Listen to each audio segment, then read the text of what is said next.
Terjadi momen menarik sebelum dimulainya sidang paripurna Kabinet Indonesia Maju yang digelar pada Senin 26 Februari.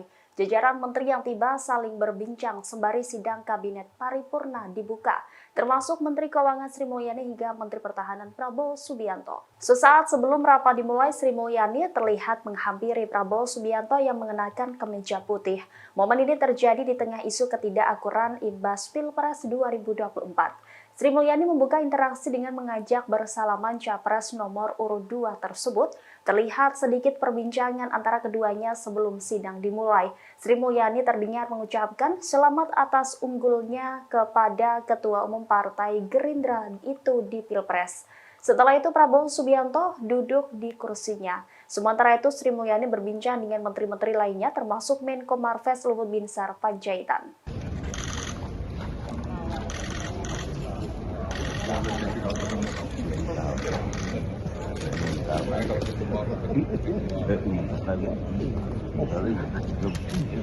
Download Tribun X sekarang, menghadirkan lokal menjadi Indonesia.